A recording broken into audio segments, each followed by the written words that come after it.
Strange Familiars is a weekly podcast which explores the weird corners of the world. From Bigfoot and other cryptids to ghosts, UFOs, folklore, and forgotten history. We don't just talk to authors and researchers. We talk to actual witnesses of the paranormal. As he came in, the power flickered off again. I don't think I had ever been as scared of anything. It flickered back on and he was right beside me. And he got really close to my face and he said, "Stay away from things you don't understand." We don't just talk about haunted places and spooky forests. We go there and we take the listeners with us. It's like it's right up on us, but there's nothing there. I know. Did you just hear that? Yeah, I totally heard that. It's right there. Strange Familiars, coming to you from SpectreVision Radio, wherever you listen to podcasts, or at strangefamiliars.com. When you have a sec, please rate and review us on Spotify, Apple Podcasts, or wherever you listen. Thank you from the bottom of our dark little hearts.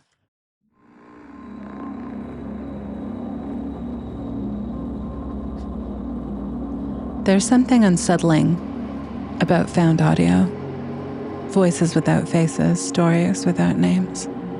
Fragments captured in passing, recorded anonymously, as if they were never meant to be heard, and yet, here they are.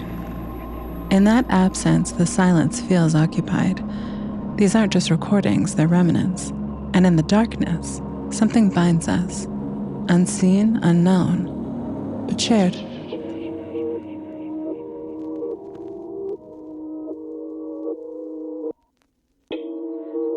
Welcome to the world beyond the veil. This is Geist.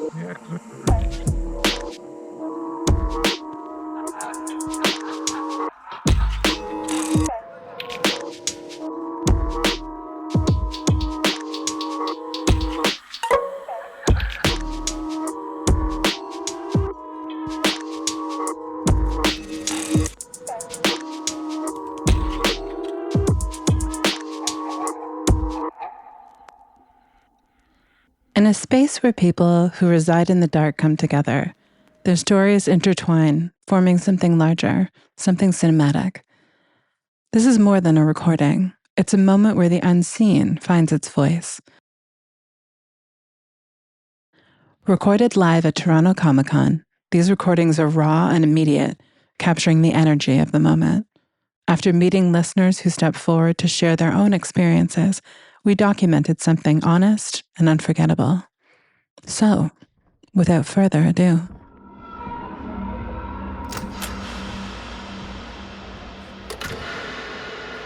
So this story, again, is old. When I was about 16 years old, I was sleeping solidly.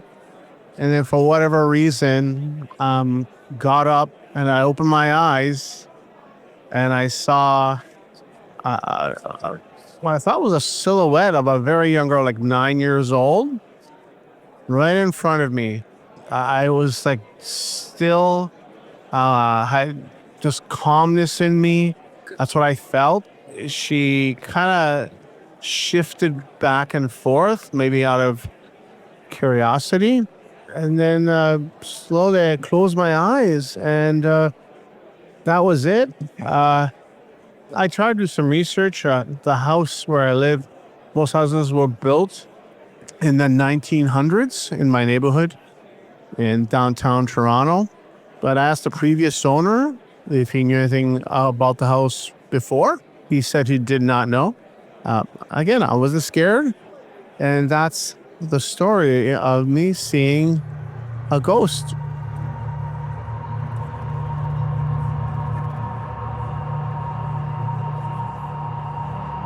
So I grew up in a house that was haunted. I never met my grandfather, although I should say yes, I have. My grandfather died before I was born. We called our grandfather, was Dan. So when I was like 8 years old, I came out of my bedroom and I told Mom that I saw Dan. And Mom was like, "No, you didn't." And I said, "Yes, I did." And I started to describe him. Now, He is a Quaker, or was a Quaker, which means there were no pictures of him. So it's not like I could have a picture for a reference of what he looked like or what he did. And I described how he sat in his chair smoking a pipe, how he had a large gout on his neck, how he sat with his one leg on his knee. And then I continued, and she started to cry because I was describing him so well that she knew that I had visited with my grandfather.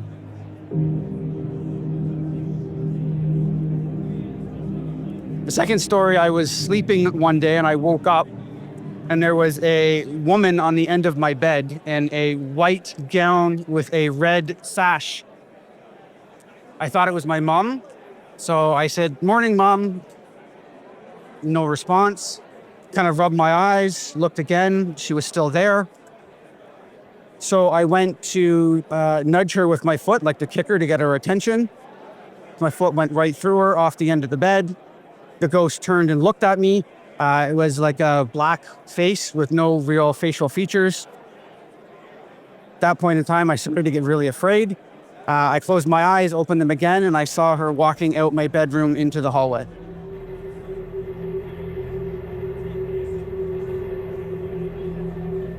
I was born in Nova Scotia, so Dartmouth, Halifax area, which is kind of already known to have a lot of spooky stuff, especially on Citadel Hill. So there was this one night where I was living with my ex, and it was a crazy snowstorm, and he kind of sucked. So he made me go move his car from kind of street parking to his building's parking.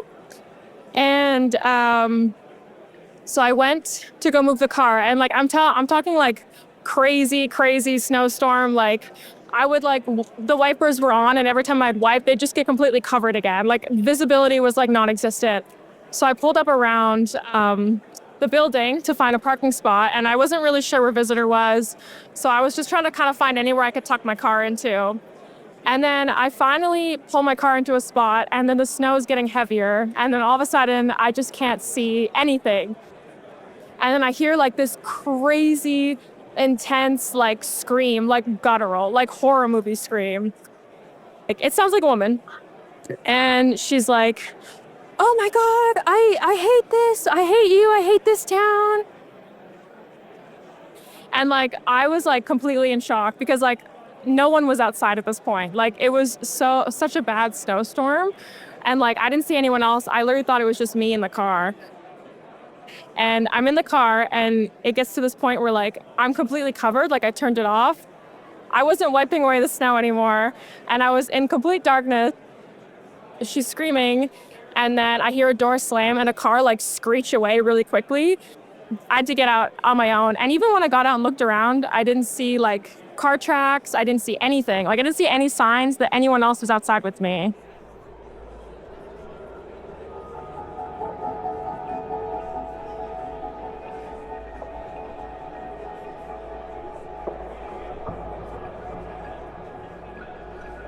I had a ghost cat, and the funny thing is, it wasn't even my cat.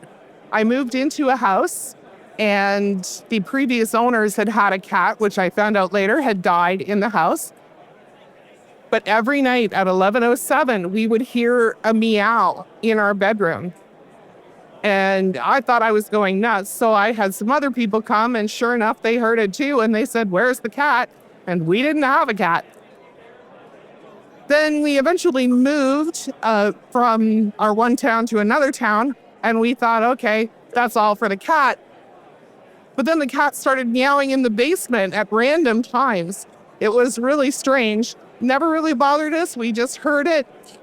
Then we moved a third time. We heard the cat a few times, and that was it.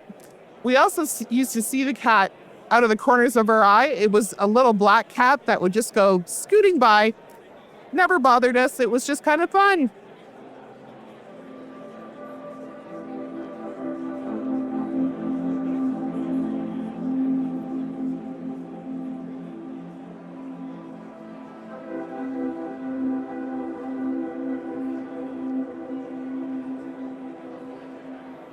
This happened maybe 3 years ago.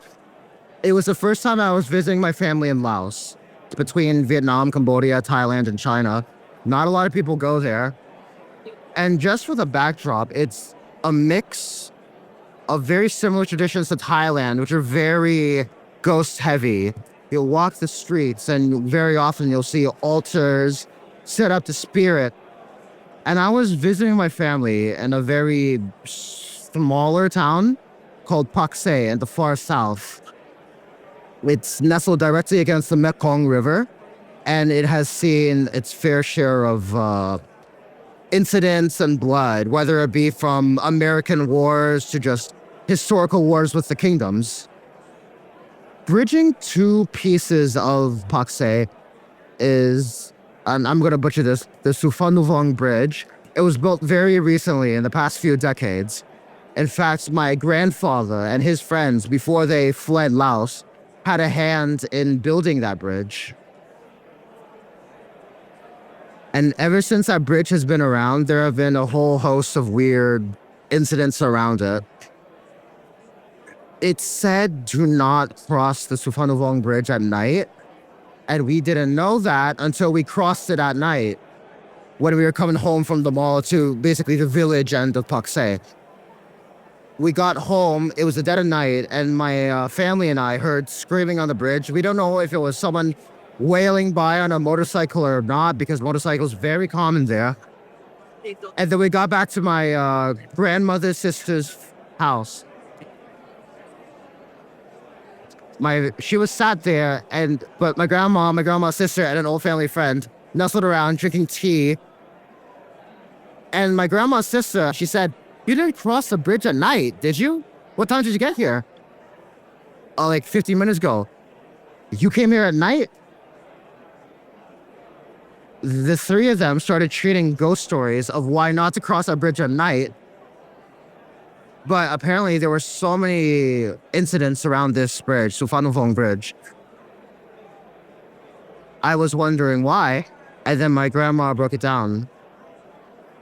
Decades ago, an airplane was flying. This is where the Mekong meets the much smaller Zedong River.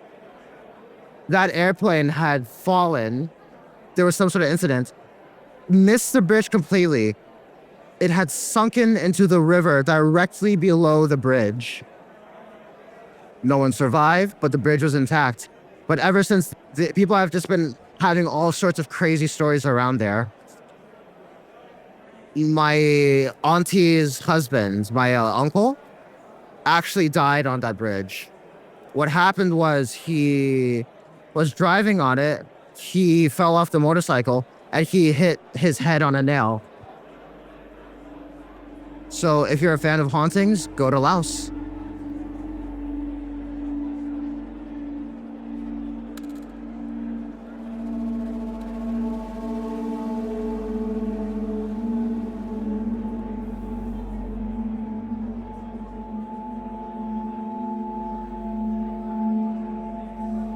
So when I was a lot younger as a baby, I had a health complication and my parents thought I was dying.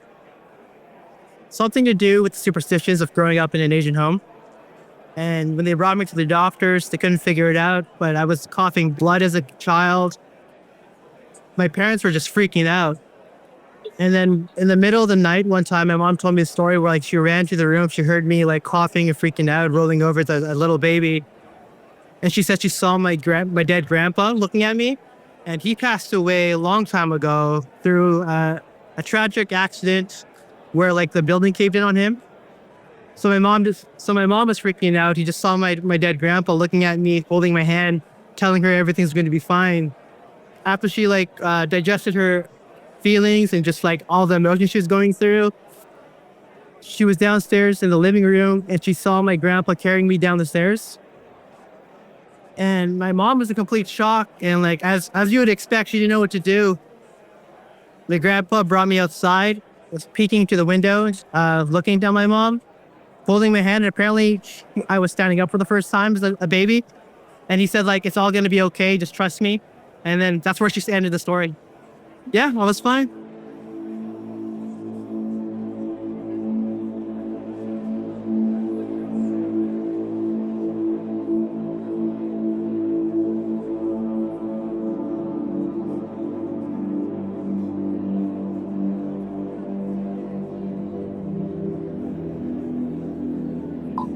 So Friday night, my friends and I went out to a cemetery just outside of our town, maybe 15 minutes away.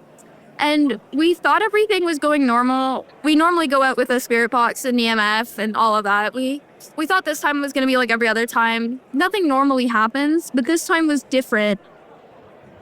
We were walking through the cemetery when we all get this insane, sick, and like pushy feeling.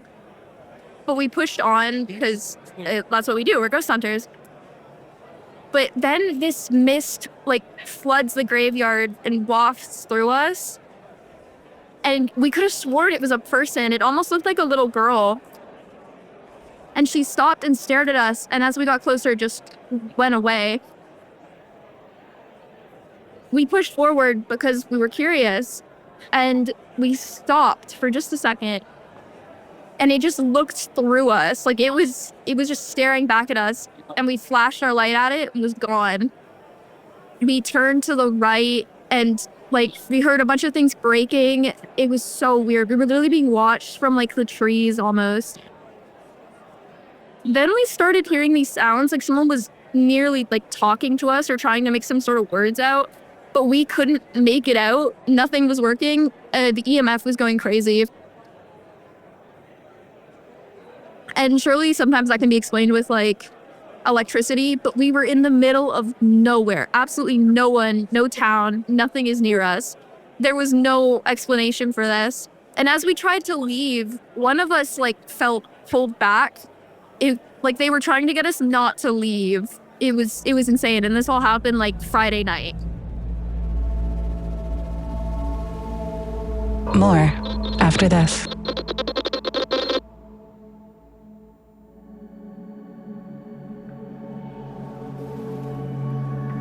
I've been going to the Johnston Cemetery in Berry Hill for several years now with friends, and now I've transferred it on to my daughter. But one of my best stories ever, we had spent an evening there in two groups. So we came out with two cars, and we used to park the cars backwards towards the fence and make sure the headlights were facing the road. So as we get to our cars, my friend who is in the farthest, he turns on his car, and right in front of him at about 11:30, 11:45 at night, a young Mennonite boy rides by on a 10-speed bicycle. Goes past his headlights. There's about 40 feet of darkness. Then he passes my headlights. I pull out almost immediately after him, and I turn left, and I start driving down the road. And that's when I noticed there's nobody there on a bicycle at all. We've driven about 7,500 feet. I hit the brakes, get out of the car, go back to my friend's car, and I'm like, did you just catch? He's like, the Mennonite on the bike? I'm like, yeah. Where did he go? We never saw him again, and it's about a kilometer worth of a drive till you get to the next stop sign. At no point was he there. Great experience.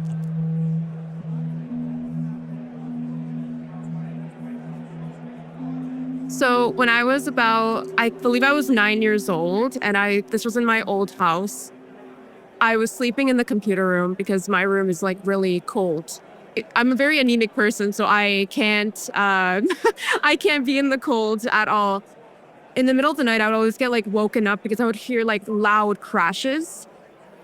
And my mom would just say like, oh, okay, like it's just like the house like settling down.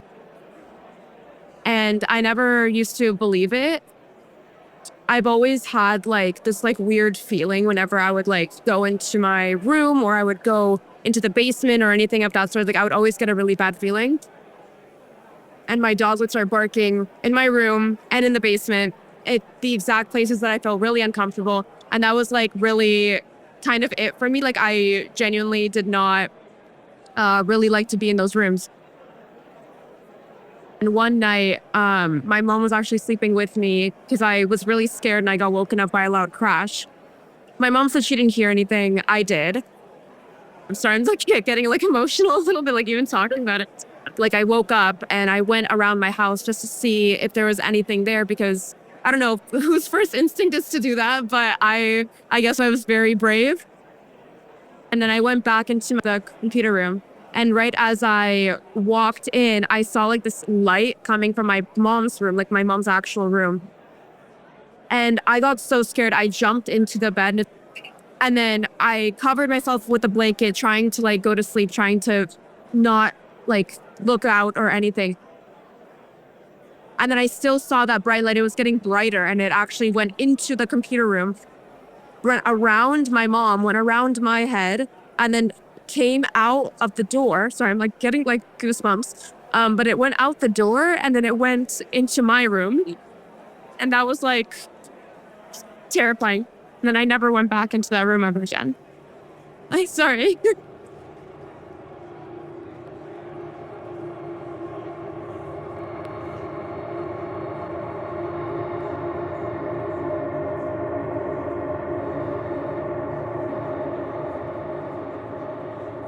This story was it was in grade 10. Yeah. This was 2 years ago for us. We were taking Canadian history, and we had a test today. Yeah, it was a few days, and we were studying in the library. We went to the library after school to go and study with another one of our friends. Before this, I don't think any of us really believed in ghosts. Like I certainly didn't. Yeah. But now it kind of like changed our minds. Yeah. yeah. Yeah. We were studying, and behind us, it was like at the direction of the door. We heard sort of a creak, and at the time there was no one in the library with us. It was like we caught it at a really empty time, which was nice because it was quiet. So we all turned to look, and no one was there. No one came. The door was as it was. Nothing really happened. But when we turned back, we noticed that one of our textbooks had flipped to a different page. These books, they were open to like pretty much like near the middle, right? So there's no way that it should have been like the wind or something that was like blowing these like pages open. Like and it was a page about, it was like a list of Canadian artists. It was like a page about different Canadian artists. His name was Tom Thompson. Thompson, yeah. And Tom, this artist, he kind of lived near our area, we noticed, like when we were kind of reading about him. Mm-hmm. When we looked back to the door, like after that happened, it was like closed. And again, there's nobody here. Yeah, there's like no breeze, no like anything, right? So it's like the door creaked open and then it closed all on its own. And in the meantime, while that was happening, this textbook was open to the page of this guy, right? So it's just, I feel like two coins. Yeah. Right? Yeah. But anyways, so now I guess our beliefs were kind of questioned there. I'd say that, yeah.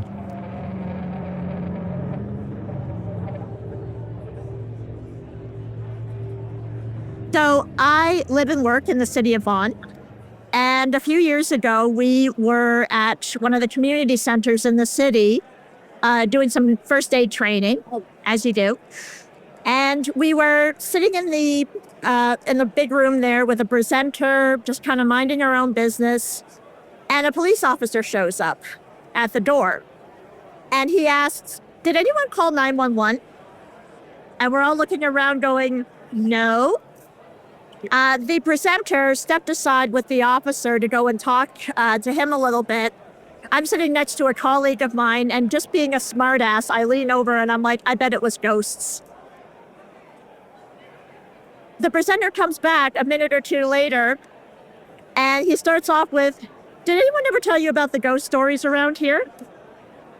And in my head, I'm going, "Oh my God, I was kidding." So what happened many years ago, and I looked this up, this is true, this did happen, there was a plane crash in that area of Woodbridge. And back when it was all still mostly farmland.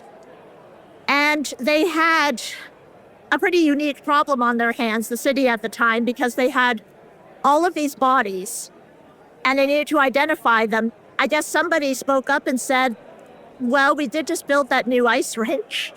So morbid, very morbid, but practical. So understandable. So yeah, that's where they kept everybody until they sorted everyone out. And apparently ever since then, there have been sightings. There have been cold spots. There have been apparently reports of kids running around, of a woman, I think they said. But one thing that keeps happening is someone keeps calling 911. The operators at the center will get a call from the Woodbridge Arena. There'll be nobody on the line. So they'll come out to the arena as you do, and just double check and make sure everything is all right. And that's what they were doing that day. Somehow a call got out to 911. Nobody called. And that is the closest I have ever come to an actual ghost encounter.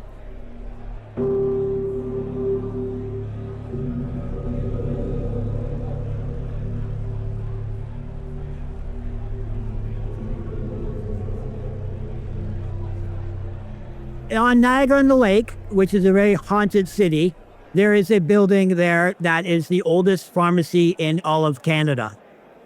When you go in there, it still works as a regular pharmacy. And when you go in, there's two very, very tall windows. The building does not air condition, to let you know. And at the time, I didn't know it was haunted. So when we're in there in August, and of course, being the August sun, the building was very, very warm. But I actually was starting to get very cold. I was looking around for the air conditioning, but I didn't see one. And when you touched my skin, actually, I was freezing. So after moving around a bit and warming up and getting cold and so forth, the owner and the current owner was looking and started laughing at me. And I asked what was so funny.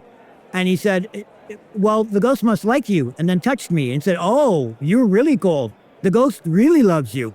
And I said, what do you mean ghost? And he told me about the original owner had passed away there. And when he likes somebody, he makes them cold and freezes you.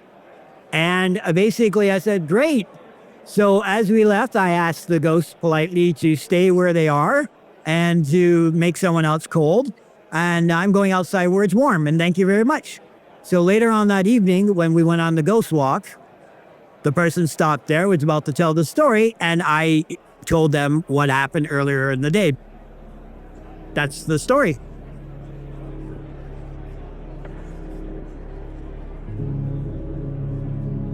I want to thank every single person that came out to meet us, take pictures, and chat about ghost stories. A huge thank you to the Canadian Podcast Awards for hosting us again at their booth.